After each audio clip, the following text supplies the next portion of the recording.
అయోధ్యకు బయలుదేరిన చంద్రబాబు.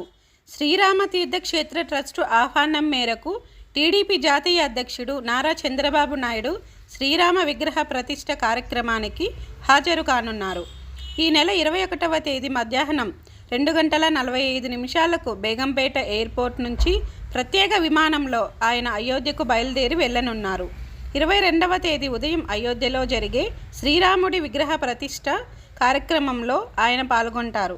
అనంతరం మధ్యాహ్నం 3:45 ఆయన అయోధ్య నుంచి తిరుగు ప్రయాణం కానున్నారు.